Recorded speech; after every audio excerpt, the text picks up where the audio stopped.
खंड 2 प्रतिलेखन संख्या 52। महोदय, स्वतंत्रता प्राप्ति के बाद के सभी दशकों में सरकार ने गरीबी से जूझने की चेष्टा की है। इस समस्या पर अब तक काबू न पा सकने का एक महत्वपूर्ण कारण यह है कि हम वृद्धि और प्रगति की उस दर को प्राप्त नहीं कर सके जो पर्याप्त ऊंची हो। इस वृद्धि और प्रगति के जो लाभ पहुँचे हैं उनमें समस्या हल नहीं हुई।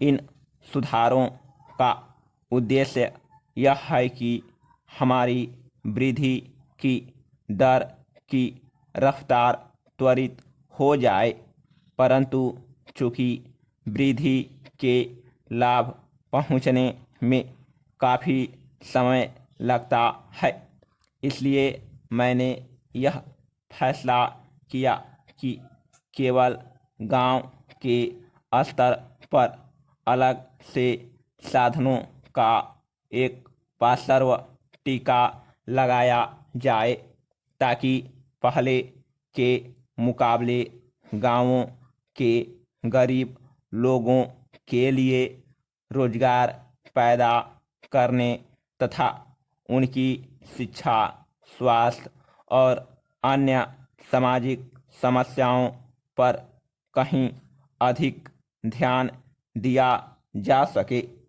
इसे बाईपास मॉडल कहा जाने लगा है, जो गांवों में गरीबी के एक महत्वपूर्ण कारण पर ध्यान देता है।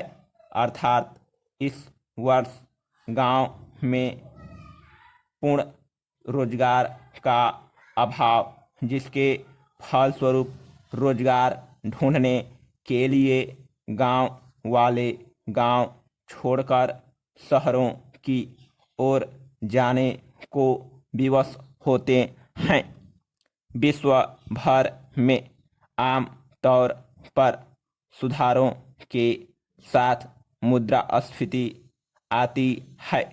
उसकी कठिनाइयों को पूरी तरह मिटाने की बात तो नहीं हो सकती, परंतु उन्हें कम करने के लिए मैंने नए सिरे से मजबूत बनाई गई सार्वजनिक वितरण प्रणाली को लागू किया है, जिसके अंतर्गत गरीब लोगों को अनाज विशेष रियायती दरों पर दिया जाएगा। मुसीबत में पड़े कारखानों के मजदूरों की सुरक्षा के लिए राष्ट्रीय नवीकरण कोष शुरू किया गया है। मुद्रास्फीति को न्यूनतम करने का कोई भी प्रयास छोड़ा नहीं गया।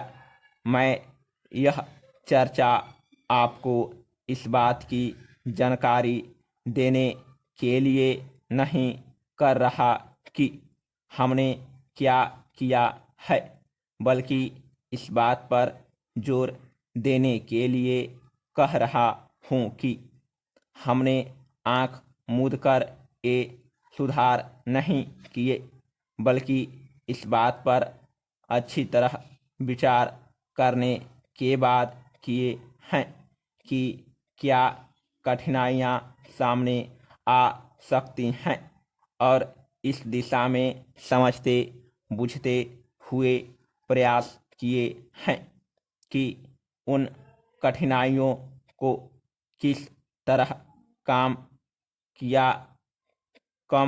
किया जा सकता है, ताकि इन सुधारों का लाभ समाज के सभी वर्गों तक पहुंच सके। अंततः इन सुधारों की कसौटी यह होगी कि ये लोग सभी तरह पहुँचे हैं या नहीं। जब तक इन सुधारों का लाभ व्यापक रूप से न पहुँचे, मैंने जनता के उन वर्गों के हितों के लिए विशेष योजनाएं बनाई है जिन तक ये लाभ पहुंचने में समय लगता है। मेरे लिए वृद्धि की दर के आंकड़ों का कोई मतलब नहीं। मैंने तो शुरू से मानव हितों पर ध्यान दिया है और इसी दिशा में हमने केवल प्रयास आगे बढ़ाए हैं।